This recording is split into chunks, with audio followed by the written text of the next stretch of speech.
I can fly also.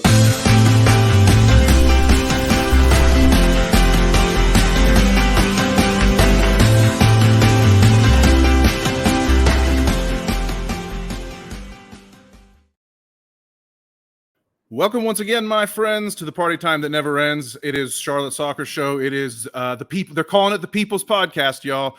And I am here to welcome you to a great match day preview. We're finally home. We had a rough rainy night in New England. Eddie Rabbit once sang, "I love a rainy night," and I do love that song, but I hated that night in New England because it was horrible.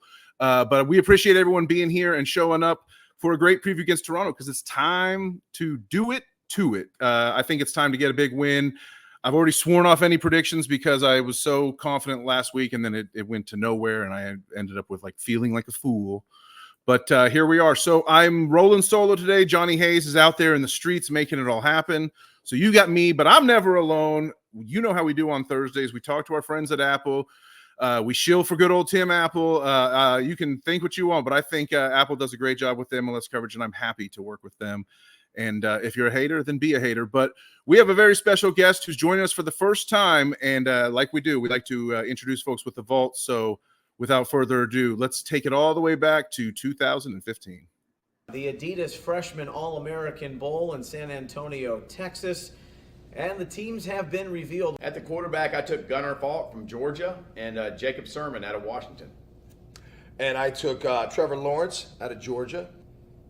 And I've got Ethan Balot from Salt Lake City, Utah. But he's a really good player. So with that cornerback, I got Brendan Bookie, Hadley Hills, I believe. Riles. Those Hills.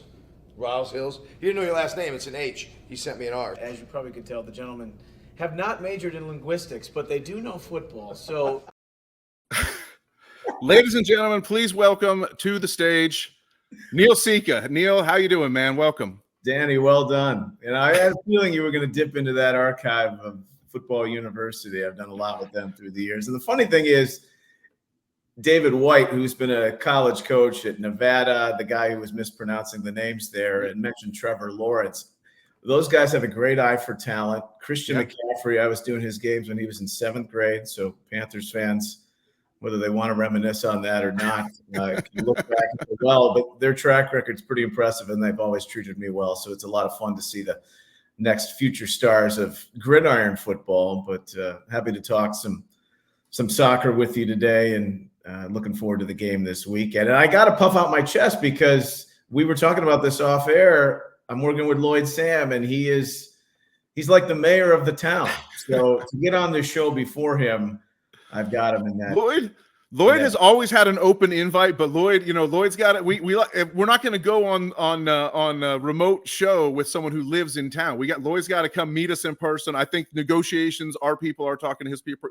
That might be where Johnny Hayes is today. Who knows? But we are very honored to welcome you. You beat Lloyd to the punch. We love talking to everybody that is calling these games and doing these wraparound 360 shows. Everybody involved with the project. I love the coverage. I'm not afraid to say it, even though some people like to hate on the corporate, but I love it. So you are working with Lloyd, and you have been calling some Charlotte games. What is your impression of Charlotte, of everything you've seen? You've been scouting. Yeah. And what do you think of this team as we head into what it almost feels like these games become must wins because we have high hopes. They're not a must win to save your season, but it's a must win to achieve your goals. I feel like. What do you think? Yeah, and I think the fan base caught a glimpse of at least last week in New England, right? With all the pomp and circumstance leading up to that game, or at least the comments from Caleb Porter and then Dean with his rebuttal, whether it was meant to be intentional or not. The game was still there for the taking, and they didn't do it. And you know that, and I think you waxed poetic on that pretty well in your show in the recap over the weekend. But we had the opening game against New York City. And so I think there was a buzz, right? There's this guy who's got an iconic name in the state stepping into this role, and what's the pedigree of the team going to be? And I think this has been discussed in multiple circles since the season began. But the decorum that Dean Smith has set. And you could see it in the first game. That game was staticky at times. New York City struggled in the attack. They're still struggling in the attack. But for Charlotte, it was exactly what they needed. One, win your home opener for the very first time, defend well, be tough to break down. And, honestly, you're still looking for the guy who's going to be the man up top, right? So Lloyd and I got into that discussion during the game because Vargas took the penalty. Copetti did not. So you see this young, bright player in Yuri Tavares also make some headlines in that game. I think that's still a work in progress for this team. I don't think I'm saying anything that people of the fan base already don't know. But for the fact of the matter is, you're looking at a team last year that got into the playoffs, right? But they gave up so many goals or points from winning positions. So starting from the baseline of what Dean Smith's been about in his entire coaching career and bringing that now into fruition, you're going to have a shot. And that's all you ask for in MLS, because parity settles in. No matter how good you feel, if you win 2 or 3 games in a row, one loss like last week can set you back in what feels like a month's worth of time. So now it's a chance where they're coming home and they've got all these home games. 8 of the next 12, I think, are at the bank. Yes. It's a chance for them to make hay. Yeah, and I think like 6 of 8 even too also. So Yeah. I mean, we have a saying here on the show. We just always put up Dino's at the wheel. That kind of describes what you're saying in terms of the class. This is, the meme we made out in Coachella. And thank God we did, because we've gotten heavy rotation out of this one for sure. We always bring it up. But I wish in a perfect world, we wouldn't still be talking about that. Copetti handed the ball to Vargas from, 2 months ago. But unfortunately, that's still a big talking point for Charlotte FC, because Copetti has not found his scoring boots. Like, it would have been so nice for him to open his account in week 1 with a penalty and just get off the schneid. Now, ever since then, he's had several 1v1 chances that didn't pan out, and he's starting to, draw the attention of the fan base for not scoring goals. Even though everyone in the club loves what he's doing, Dino continues to speak highly of him. I wonder about what you've seen when you watch Enzo Copetti. Well, therein lies the rub, right? He's a DP. He's always going to have that attention, whether he's scoring goals or not. And I'm seeing a guy that scored 5 or two goals in his last 18 games. Now, some of that had to do with working around the leg injury that he had in the mid portion of last season. I think the element of the fit, and people have talked about, do you play him and Ajiman together? But then you're really stuck with him going on the wing. I mean, where is the right formula for him? And I still think it boils down at the end of the day, regardless of who's playing striker or the 9 position for this team, is who's setting them up. Where are the chances coming from? Because it's a team right now that's led by Westwood with 9 key passes. And the funny thing is, they've gotten themselves into good goal-scoring positions. Is Diagre going to be your 10? Is he going to float wide on the right? Is he going to tuck inside? Is he going to be able to make the final pass? Can Abada provide that? Well, Abada is a guy usually on the end of that type of stuff. So there's a lot of still working parts with this attack, and not to step away from the Copetti question, but Lloyd has a phrase too, and whether it's a young player or you're the guy, you have to act like the man, be that guy, have some arrogance to your play. And I think, I don't want to call it in between the ears on a regular basis with him, but confidence is fleeting. So when we see him play and he's in front of the home fans, and if he gets a chance to start this week, and if it's him over Ajiman after last week and the chances that he let go to waste, does he take advantage of it against a Toronto team that's been giving up a lot of goals the last 2 weeks after a really strong start? Second time the teams are going to play this year. So no Insigne this time. He beat us with the wonder goal up there in Canada. Yeah, no Insigne this time. And I caught part of what you were saying after the game against New England, where you felt it was winnable in a game that they thought that they should win. And I think you're right. I mean, for all intents and purposes, they could have been up a couple of goals in the first 15 minutes. This is a game I think they have to win, knowing full well at home the way they've played. Toronto's struggling. Yes, they have Sean Johnson back, but you just mentioned not having Insigne. A mark of a team that goes from decent and kind of middle of the pack to make the next steps.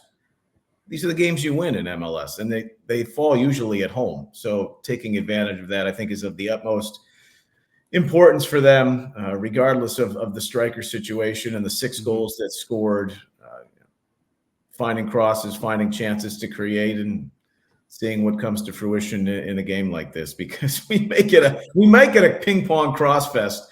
Both these teams are top 10 in crosses from open play. So you're rapidly shooting up the list of my favorite guests, Neil, because you mentioned that you actually did some scouting and listened to like previous episodes of the show before coming on. I cannot thank you enough for that. Tony Husband is still up there because Tony mentioned the show on the cast.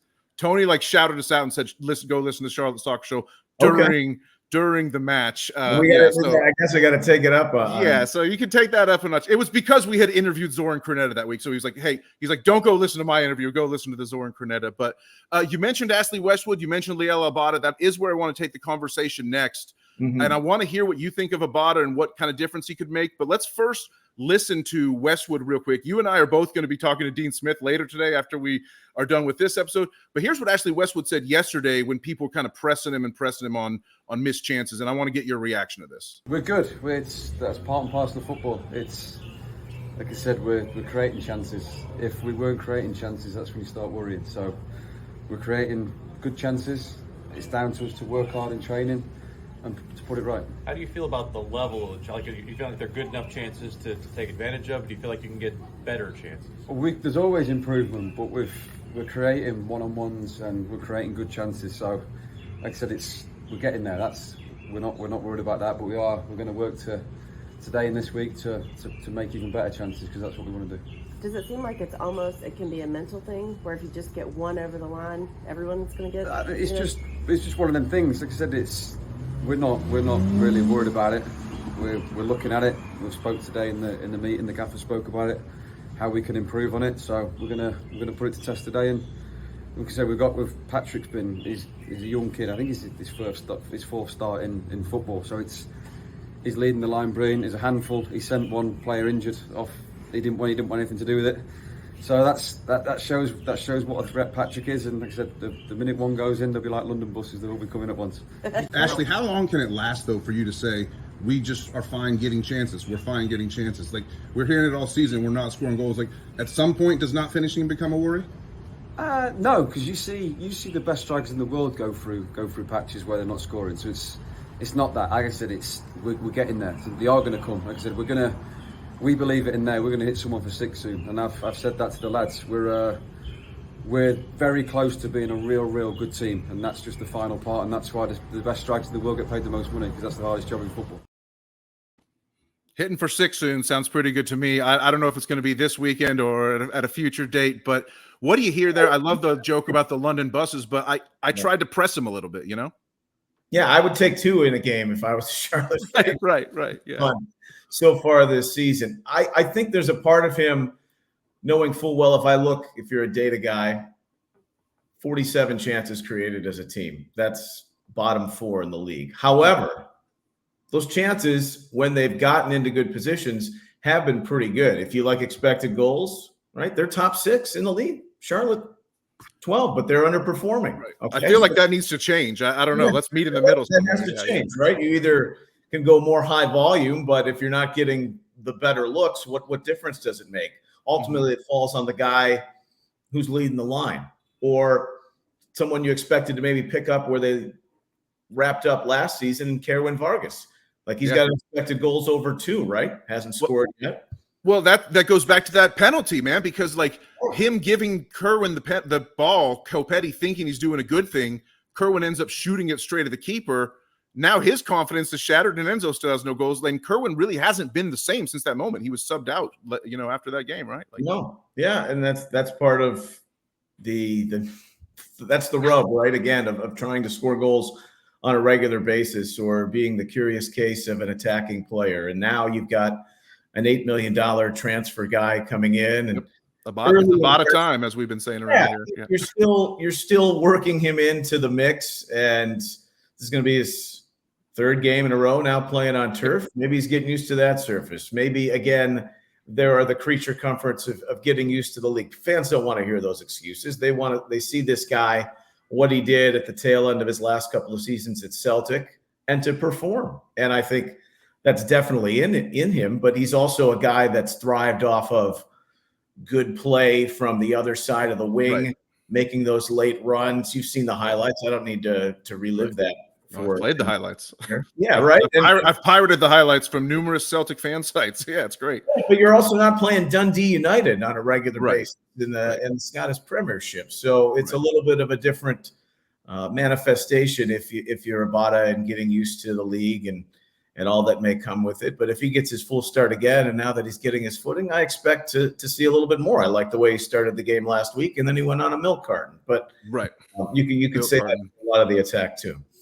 Yeah, for sure. And he was playing with, not the we had us backup right back in. Jalen Lindsay was in for Nathan Byrne, who, Nathan Byrne also was not in training today. So I think we can probably expect Jalen Lindsay to start his second straight game. And speaking of training, let me just bring this up because this was interesting to me. We talk about Charlotte FC running out of steam, conceding late goals, not being up for it in key moments. And you tell me what you think, because I was at the open training this morning. And here's Dean Smith out before everybody. Dean Smith, the first guy onto the grounds today. No players in sight. I go to a lot of these open trainings. This is rare. Usually the players are all there before the gaffer. And then we got the guys are getting ready, some keepy uppies and whatnot. This was some fun moments. But you're going to see in a minute here. What do you think when the coach is the first guy out to training? Does that mean anything to you like it does to me? I don't know. Well, I think it just sets the tone, right, of the expectations, or whether your best players out there, and that's often the case no matter what locker room present. Yep. And as they're going through these drills, I just felt a lot more focused. But the real reason I showed this clip is for here, because this was a few minutes later. Dean being the first one out there, to me, he was like, we're going to make the guys run today. And when we're there for practice, we never see this, just like straight sprints. It's always some kind of drills. So I thought it was interesting that today was a huge running day for the club. And I hope that translates to some better performances late in halves. Yeah, and look, I think he's pissed. I think the team should be pissed after a game last week that, in the typical case of an MLS game in the early season, could go either way, but that was a winnable game on the road. Right. And something you could take 3 points away from, and now not knowing that the pressure maybe increases just a little bit, knowing that Toronto got you up there.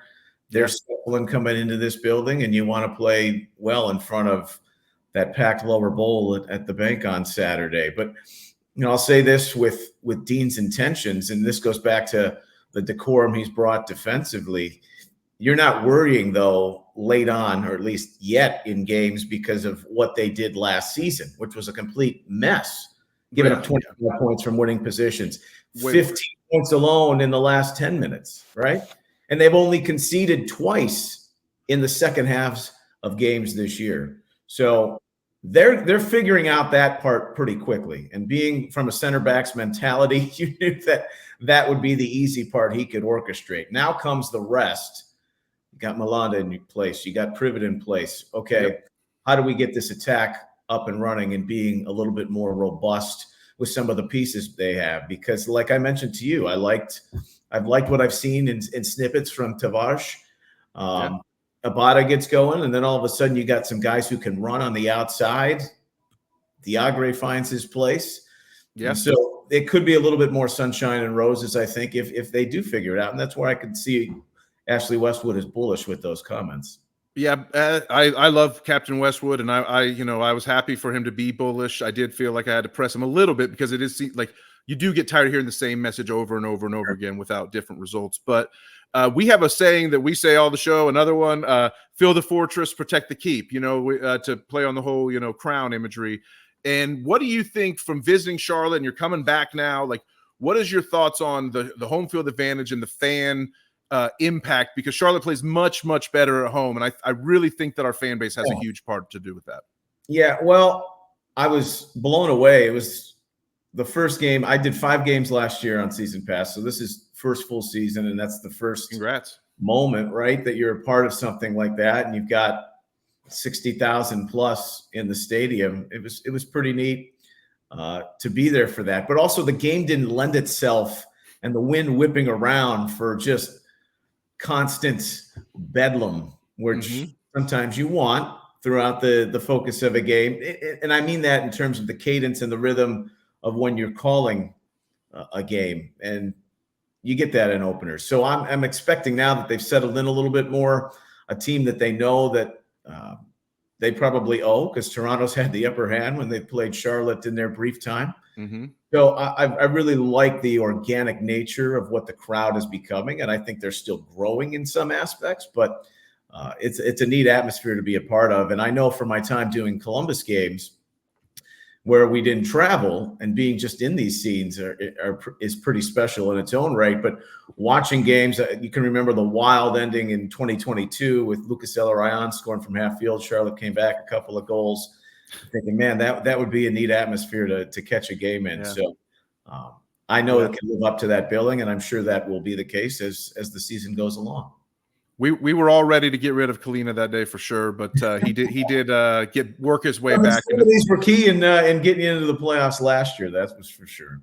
Yeah. We still love him in our heart of hearts for sure. But that was a rough one. And Lucas is just amazing. Like it's tough to beat Lucas. You got a front row seat to that as a long time. Yeah, special to be a part of that in the 2020 team. And I go back to the days of 2008 and when I was doing radio for the first 8 years. So a lot of great memories from the league's first club, and now they're on a completely different level with what Wilfried Nancy's brought to them, and getting my finals now at the Champions Cup. So it's been fun to watch them from afar. And I had their game last week. I've had a couple of them. We'll have a few. And with Lloyd and I in Charlotte and Columbus, you'll be seeing more of us kind of in the regional pod over the next several weeks. Yeah, and we're doing the Ohio double where we go play Columbus and then Cincinnati, I think, in the same week later on this season, which is going to be crazy. I have just to give you this bit of information, since you are going to be here, and hopefully I can promise a little bit better weather for you. Yeah, our good friend Steve Monday, golf guy. I'm looking forward to maybe even getting in around on Sunday. Oh, excellent. Well, hey, if you're going to be in town, you need to come to Hot Fly, our Sunday recap show. You've already been a watcher. You can come be a guest on that too. You can come do the recap. I don't know when your flight leaves, but if you're in town on Sunday and you play some golf, first off, Johnny will be mad that he's not playing with you, and second off, swing by Hot Fly, please. But this is the Rowan County forecast from Steve Monday. This is a good friend of our show. Looks pretty good. This is great. Yeah, it's pouring right now in Central Ohio, and the tournament, speaking of Matt, that was delayed because of the rain coming from the south, but hopefully it's all cleared and the weekend looks excellent. So that first game too, I mean, the temperature during the day was good, and then the wind just kept blowing. Yeah, it was weird. Hopefully, we're hoping that today is like the best, like perfect spring Charlotte, or Saturday, excuse me, is like the best perfect spring Charlotte day. Let me just, while you're here, thank you so much for your time. Just so grateful to everyone who's so generous with their time to come visit on the show. I know we always have yet another tradition on the show is you stick to the end and you get the wild card topics, and like some of the best conversations sometimes pops in at the end. I know we have some fans and friends that are friends, fans of the league in general. What's going on with Cucho, man? Like if you know Columbus pretty well, what's the Cucho situation? Is he like just trying to stomp his feet and get his way out of town, or is he just acting out? What's going on here? Yeah, I think people are quick to make judgments when you have a situation like that where mum's the word from the head coach, right, even though he had come out and said 2-game suspension or team policy timeout, if you will, after the game in Charlotte. And you might have saw a little bit of what happened when he was leaving the field in their lone loss. But I had heard from some folks maybe that stemmed over into the locker room a little bit. Now, granted, again, Wilfried Nancy wasn't there. He was ill. Right. But this is a guy who set the bar. We've already mentioned this with Dean Smith, like creating the culture, the decorum. And Wilfried Nancy stepped in, and whether you're Cucho or whether you're a guy coming up from Crew 2, it doesn't matter. You're going to abide by the culture that he has set, the decorum. And I've used that word a lot, but it's so important just in terms of a team that had a lot of talent that kind of spilled out a little bit toward the tail end of the Caleb Porter years. And now they find this guy where not only is it implied in what they do on a week-to-week basis on the field, but within the community and around town in Columbus too. But back to Cucho's case, it was just a bad scenario for him to come back into the game. He was frustrated. He was fouled. DC fouled Columbus 19 times in that game. Cucho, McVay was on him. like a cape within the first 2-3 minutes of that game. And I think he obviously lost his cool, but you got to remember too, he's 24. I mean, there are maturation processes still. He's still going through things from a maturity standpoint. I think we've seen that on a regular basis. He was suspended before in a game in 2022, but it's funny how when he gets back into the thick of things, creates that goal that tied it to send it to extra time on Tuesday, where everything is copacetic again. And when it all worked out, Nancy's master plan all worked out, you know, right? Absolutely. And everyone's like, oh, it cost him the game on Tuesday in the home leg. They had all these chances. He could have put some away. And then he's kind of anonymous in the DC game because of frustrations, gets sent off. But it's real quick when the player understands that. And I think Cucho understood that regardless of how the DC game ended. He knew where his stead was going to be. There was no drama that hung on, even if people in the media wanted to maybe create that. And now look at where they are. And they're right back to feeling pretty darn good heading into a road game at Salt Lake, knowing that they just accomplished something that no MLS team has done in not winning that first leg against the Mexican opposition and then advancing. Right. So, look, this guy's too good, and I think they know that in terms of dealing with some of the inconsistencies of how he's behaved, but they know full well that he has bought in overall because they've obviously gone through some wonky seasons already with him.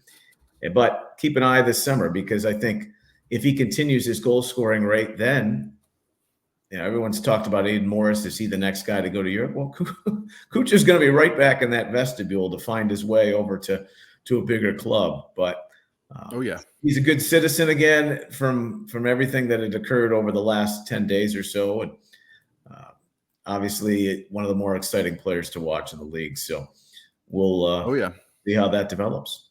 A learning experience for sure. But and a guy that, I wish that we would have had the ambition to go sign a couple of years ago. A guy like that when we were kind of in like a lost summer back in the window when we signed Nuno Santos and all them. But whatever. This is only the third year of the franchise. You'll get there. Yeah. I know. I will say that if Cucho can find a way to be suspended for that July 17th match where Charlotte goes up to Columbus, I would really appreciate that.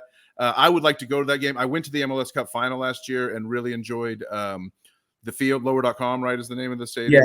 Really great place. Yeah, it honestly, they didn't put a foot wrong for the fans in terms of the experience and knowing full well, having watched games for so many years at Historic Crew Stadium. It's not that far from downtown, but everyone's like, they need a downtown stadium. They need to. And knowing the type of community that Columbus is, where the professional element of their fandom, we've seen it with the Blue Jackets, they will come support you, even if you're in a place where it feels like there's something going on. So you get a building like that, that's spectacular, but also the product, right? You got to hold on to them, which is at its zenith, essentially, in club history right now. It's the perfect combination, and 20,000 a game on a regular basis now over the last year and a half. I mean, sometimes I question why we saved the Crew, but we did. So I guess we're going to have to live with them. But I mean, they're setting the standard. Columbus is setting the standard, which is yet another reason I'm so thankful to have a great, knowledgeable, longtime Columbus expert joining us on the show, calling our game this weekend against Toronto. We're going to win. I said I wasn't going to predict, and here I am predicting. If you want to come out and hang with us on Saturday, it's Hot Fly Brewing, as it always is. We're going to be going live on YouTube. If you want, Neil, put us on. You call up the pregame when you're in the booth, when you're doing your prep. Keep it on mute. You don't have to listen. Just give us a listen. Give us a stream. Just give us one. Tell Lloyd he's got to do his homework because eventually he's going to be on this show. Lloyd, I'll tell you what. You and Lloyd both come to Hot Fly on Sunday for the recap show, 5:00. Well, a little sneak preview for you. We'll be back, I believe, for the Portland game at the start of May. Perfect. And then we've got Philadelphia too, toward the back end of May. So you haven't seen the last of us in I love it. The bank. Well, I hope if all the stars and planets align, maybe we'll get to hang out in person and give a cheers up. I really appreciate you coming on today, Neil. Thank you so much. Yeah, that would be great, Danny. Thanks for having me. Sweet. For the crown, baby.